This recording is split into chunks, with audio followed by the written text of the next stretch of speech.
Hello there. I'm Jennifer, just your typical straightforward person, but I've got quite a tale to tell. It's a story about heartbreak, resilience, and unexpected strength. A few years ago, life threw me a curveball I never expected. My husband Frank and I were living what seemed like the ideal life: a cozy suburban home, our dog Billy, and dreams of starting a family. Then, unexpectedly, our path took a sharp turn. I suffered a miscarriage, and it struck us hard, like a relentless punch that never eased. It shook our minds, hearts, and particularly our marriage. Suddenly, we found ourselves navigating through immense pain and confusion. Frank and I have always been a solid team, committed to staying strong together. However, this miscarriage cast a persistent shadow over us, touching every aspect of our relationship. Conversations often turned into arguments, simple joys were hard to share, and our closeness began to fade. To add to the strain, there was Betty, my mother-in-law, who had been eager for grandchildren since our wedding. The pressure from her felt like a ticking clock, adding stress to our already heavy hearts. Despite numerous doctor visits, treatments, and the emotional toll, my fertility issues persisted. The roller coaster of hope and despair with each pregnancy attempt was overwhelming. Every positive test ended in heartache, and the repeated losses were crushing. I remember the devastating conversations with Frank where hope and frustration poured out in our words.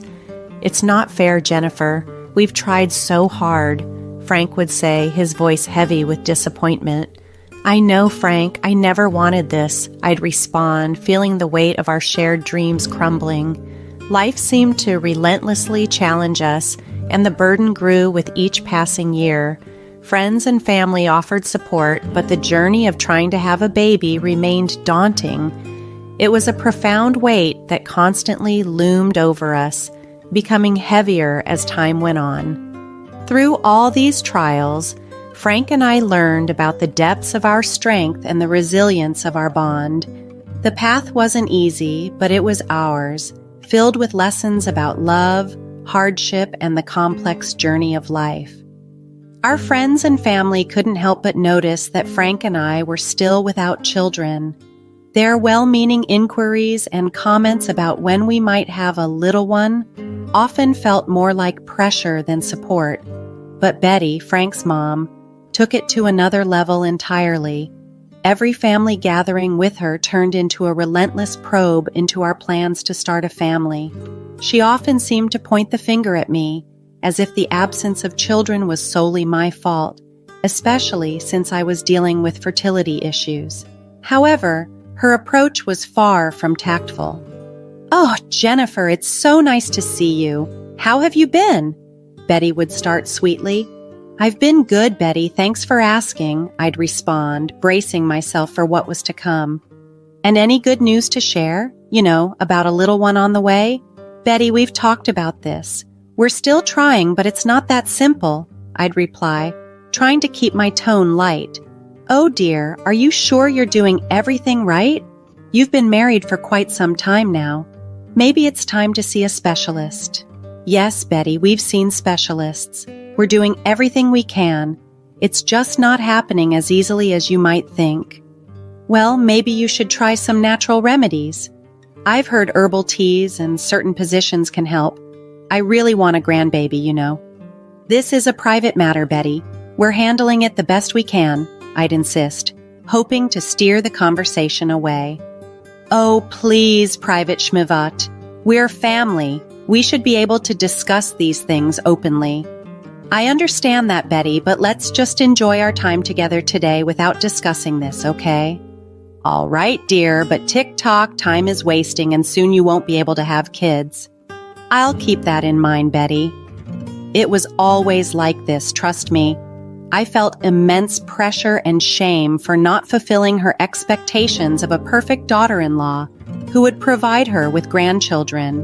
Ironically, she never imposed such expectations on her daughter, who wasn't even married yet, and seemed to get a free pass.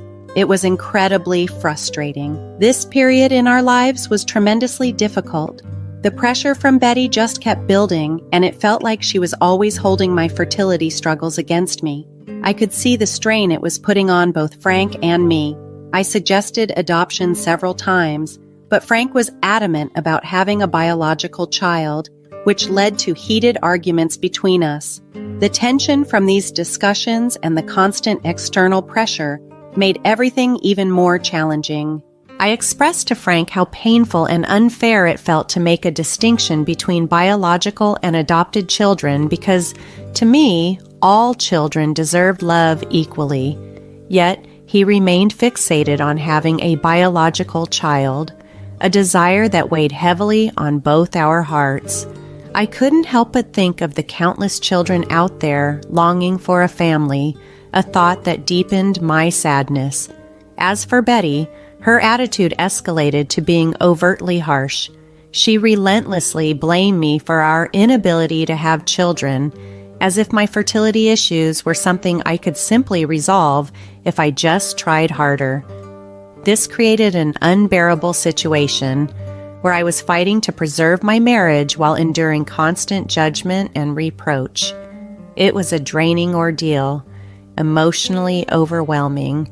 Betty never hesitated to express her dissatisfaction directly. "Jennifer, you need to fix this and fast. You're the reason we don't have any grandchildren yet," she would confront me. "Betty, I've been trying everything I can. It's not as simple as you think. I'm dealing with fertility issues," I would respond, my patience thinning. "Well, you need to try harder. We can't have our family line end with you," she retorted. Her fixation seemed almost dystopian, as if she expected me to fulfill some sort of Handmaid's Tale scenario. Overwhelmed, I decided to seek some insight from my sister-in-law, Amy, who always seemed more empathetic. "Amy, I don't understand why your mom is so fixated on me having a baby. It's not entirely under my control, and she's making my life miserable," I confided. "Jennifer, it's not just about grandkids." Amy hesitated, hinting at more to the story. After some coaxing, she revealed more troubling thoughts. I overheard her talking to some family friends. "Mom's worried that Frank might leave you for someone younger, someone who can have kids." "What? Frank would never do that. Why would you even think that?" I was shocked. "I know you believe that, but remember, Frank was quite the ladies' man before. I didn't want to say anything. After all, he's my brother, and I'm loyal to him. You're lucky I'm even sharing this with you." "Honestly, I think Mom might have a point," Amy admitted reluctantly. "Yeah, Jennifer, time is ticking," she added, echoing the harsh reality that seemed to hover around us. This revelation shook me deeply, intertwining my marital uncertainties with the invasive pressures from Betty, adding layers of complexity to an already strained relationship. Hearing about Frank potentially leaving me for someone younger left me staggered. Amy hinted at a younger coworker, an intern about 25 years old with whom Frank seemed to enjoy chatting a bit too much. The thought that my husband could even contemplate leaving me, let alone engage with other women behind my back, was shattering. My heart felt like it was being torn apart by this potential betrayal. After grappling with my suspicions and the agony they caused, I reached a breaking point. The distance between Frank and me had become an unbridgeable chasm, and I knew it was time for a confrontation. One evening, Frank sensed my withdrawal and standoffishness and asked me about it. Overwhelmed by pain and frustration, I confronted him directly about his fidelity. Initially, Frank denied everything, as anyone might in such a shocking scenario. But as the conversation stretched on, he eventually confessed to his indiscretions. The revelation of his affair with a younger coworker unleashed a torrent of emotions in me. In a moment of intense anger and hurt, I slapped him, the act a stark reflection of the pain he had inflicted. Frank's reaction was predictably mixed with pleas and request for forgiveness, but I could see right through it. Over the years, I had built a stable and prosperous life for myself, making wise financial decisions and advancing in my career. It dawned on me that Frank might have been holding on to our failing marriage not just because of love or the desire for a child, but perhaps also with an eye on securing a financial safety net through potential child support payments in the event of a divorce. Feeling manipulated and used, I declared that I wanted a divorce. I was exhausted by the deceit and the emotional turmoil. "How could you, Frank? How could you betray me like this?" I demanded. "Jennifer, please, just listen. I messed up. I know I did. I'm so sorry," he pleaded, his voice desperate. "Sorry doesn't cut it, Frank. You cheated on me with someone from your office," I shot back, my voice trembling with rage. "Jennifer, you have to understand. I was feeling so inadequate, so unfulfilled. I thought having a child would make me feel completely like I was worth something," he tried to explain. "Oh, so you thought cheating on your wife was the solution? Did you think that sleeping with someone else would magically make you a better person?" I countered, disbelief and scorn lacing my words.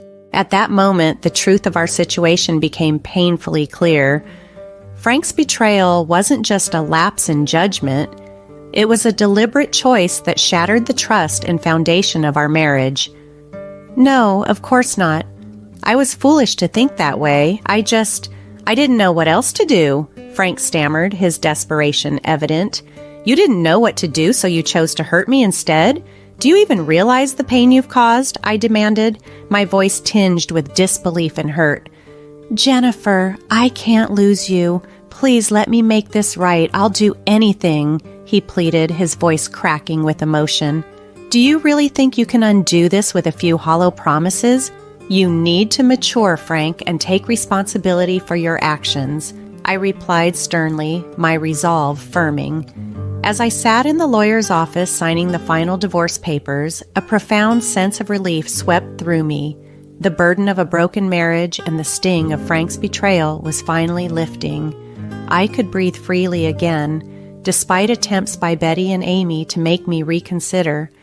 Their attempts couldn't mask the deceit they too had harbored. I knew what was right for me, and staying with a man who had been unfaithful was no longer an option. With the prenuptial agreement in place, the divorce proceedings were swift. I retained the house, a sanctuary where I could start anew.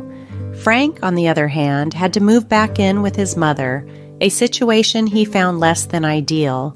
On the day the divorce was finalized, I left the lawyer's office feeling liberated from a toxic relationship.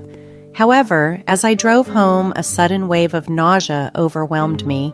I quickly pulled over, stumbled out of the car, and barely made it to the roadside before I threw up. The twisting in my stomach at first seemed like the emotional toll of the divorce catching up to me.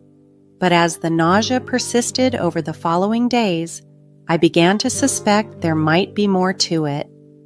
The very next day, I was jolted awake by an incessant ringing of my doorbell. To my dismay, it was Frank, Betty, and Amy causing a commotion outside. They barged into my home uninvited, shouting about the prenuptial agreement and how it was unfair to leave Frank with so little, considering my financial status. Betty wasted no time in cutting to the chase. "Jennifer, we're here to collect some money as compensation for all the years Frank wasted with you," she declared brazenly. "Have you lost your mind? Don't you realize the divorce is finalized?" I retorted, incredulous at their audacity and the absurdity of their demands. Their presence in my home, making such outrageous claims, was the last thing I needed after everything that had transpired. "I don't owe him anything." "Sure, I guess, but this sounds like some sort of side deal, right?" Frank argued, trying to justify his demand. "A side deal, yes," he insisted. "Jennifer, you've put me through a lot and I need compensation. You're lucky we aren't taking this to court." Amy nodded in agreement beside him. "Yeah, he's been through so much stress because of you. We think $150,000 should cover it." I was stunned by their audacity. A fire ignited within me as I faced them, my voice quivering with a mixture of anger and disbelief. "Are you kidding me? Do you think you deserve compensation for the years I spent trying to make our marriage work? If anything, I'm the one who deserves compensation," I exclaimed. I knew Frank was practically broke and there was no way he could pay me anything. Yet here they were, attempting to bully me into giving them money. I refused to be intimidated. With renewed resolve, I declared, "The whole point of a prenup is to protect my assets. You need to leave my house immediately." But I paused, a plan forming in my mind to truly shock them. "Wait just one moment before I do. I need to show you something." I hurried upstairs, my heart pounding in anticipation. When I returned, I held a pregnancy test in my trembling hand. Their eyes widened with shock and disbelief as they saw the positive result. As they passed the test around, I explained, "I threw up last night and decided to take the test on a whim." The result was unexpected, to say the least. Later that day, I had a hospital appointment to determine how far along I was in the pregnancy. Frank, Betty, and Amy stood there, jaws practically on the floor, unable to comprehend the twist of fate that had just unfolded before them. "You know what, Betty, Amy? Karma is a real piece of work, and I guess the universe decided it was time to bless me. I'm having a baby, but I'm no longer tied to any of you. The baby might be Frank's, but this baby is going to be all mine," I declared firmly. Betty and Amy exchanged worried Betty before Betty spoke up. "Jennifer, let's not be too hasty here. We could work something out and discuss an arrangement." Frank, finally finding his voice, mumbled incoherent apologies, his eyes brimming with regret. But I wasn't having any of it.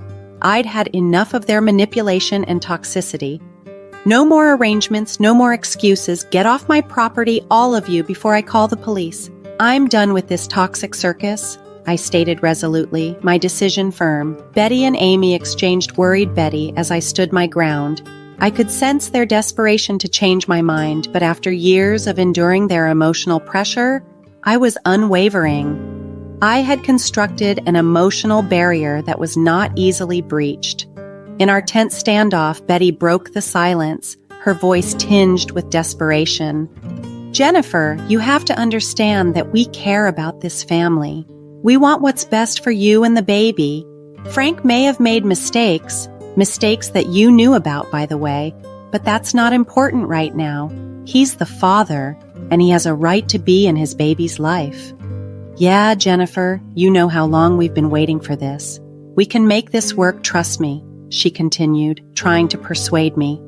I sighed, struggling to keep my composure. "I understand your concern, but what you fail to grasp is that Frank's actions caused this rift in our marriage. He cheated on me, Betty. You're a smart woman. I'm sure you don't even believe what you're saying. You three are just trying to get into my life to get access to my money." "That's ridiculous." "Yes, I agree. You're taking these things too far." Frank finally chimed in, his voice shaky. "Jennifer, I messed up big time. I regret what I did, and I'm willing to make amends for the sake of our child. Can't we try to work this out?" I looked at him, my eyes filled with a mix of anger and sadness. "Frank, this isn't just about your infidelity. It's about years of emotional manipulation and pressure from your mother and sister.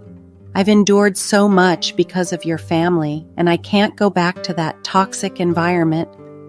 Amy tried a different approach, her voice softer, trying to sound conciliatory. "Jennifer, we admit we made mistakes too. We were too pushy, and we're sorry for that. But we only wanted what was best for you, even if we went about it the wrong way. Please, for the sake of the family, reconsider." But I wasn't swayed. "Sure, Amy, but it doesn't change what happened. I've made my decision. I want a fresh start for myself and my child, away from the constant pressure and guilt trips, so thanks, but no thanks." Betty, clearly frustrated, raised her voice. "You're being unreasonable, Jennifer. You can't just cut us out like this." I took a deep breath, my patience wearing thin. "I can, and I will. My priority now is the well-being of my child," I asserted firmly. Their attempts at reconciliation felt shallow, and their motives were transparent. In that moment, I knew I needed to stand strong, not just for myself, but for the future of my child, free from the turmoil and the strings attached by Frank and his family. I had decided not to expose my child to such a toxic environment. "You all need to leave," I stated, my voice resolute. Amy's eyes welled up as her voice shook. "Jennifer, please don't do this. We love you and we want to be the part of your life and the baby's life. As I've mentioned, you can have a relationship with the baby, but I will not compromise my happiness and mental health for anyone. Please, I don't want to have to repeat myself," I asserted, trying to maintain my calm. Frank, who had been quietly weeping throughout the conversation, finally spoke up, his voice cracking with emotion. "Jennifer, please reconsider. I'll do whatever it takes to make things right. I'm sorry about those girls. They meant nothing." I looked at him, feeling a pang for the man I once loved. "Frank, it's too late for us, but you can still be a good father to our child. Just remember that actions speak louder than words." With that, I turned and walked away, locking my door behind them. Betty, Amy, and Frank were left standing there, their faces a mix of sadness and regret. It was time to start a new chapter in my life, one where I could breathe freely without the weight of their expectations and demands. Life had indeed taken a turn for the better. I had my beautiful baby girl, who became the center of my universe. She was healthy, thriving, and a source of immeasurable joy in my life. Each day spent with her filled my heart with love and gratitude. I had decided to allow supervised visits with Frank, Betty, and Amy, as I believed that my daughter deserved to know her father and have a connection with her paternal family.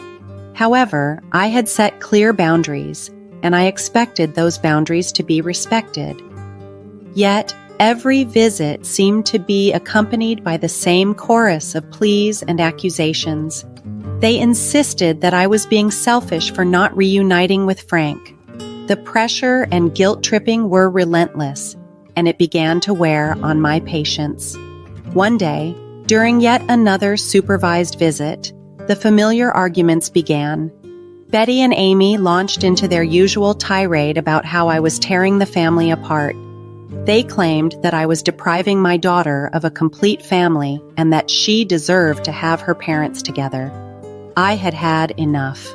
After gently placing my baby girl in her crib, I turned to face them, my voice firm yet weary. "I've been patient," I began, ready to reassert my boundaries and stand up for the peaceful life I had fought so hard to create for my daughter and myself. I've strived to maintain a civil relationship for the sake of our child, but the constant badgering and shouting are simply unacceptable. When Frank attempted to intervene, saying, "Jennifer, please, can't we talk about this?" I firmly shook my head. "No, Frank, this isn't up for debate. I've made my decision and it's final. I won't tolerate this environment for our daughter," I declared, my resolve clear. Betty and Amy exchanged frustrated Betty but continued to argue, accusing me of being rigid and unreasonable. Taking a deep breath, I addressed them sternly. "This is your last warning. If you can't respect my boundaries and continue to pressure me, you won't be allowed to see her anymore. I won't expose her to this toxic behavior." Frank, realizing the gravity of the situation, finally stepped in. "Mom, Amy, please, we need to respect Jennifer's wishes. Our daughter deserves a peaceful and loving environment," he pleaded. Betty and Amy fell silent, their faces a mix of disappointment and resignation. It seemed they finally understood that their constant interference was only pushing them further away from their granddaughter. From that day forward, our visits became more peaceful. They still harbored hopes for a reunion between Frank and me, but they no longer pressed the issue during our visits. Though I could tell they were still remorseful, my focus remained elsewhere. I had more important things to prioritize, like the well-being and happiness of my daughter, who continued to thrive. She was surrounded by love from people who genuinely cared about her well-being and mine. The change in the dynamics allowed us to foster a calmer, more nurturing environment, one that was free from the previous tensions and conducive to her growth and happiness.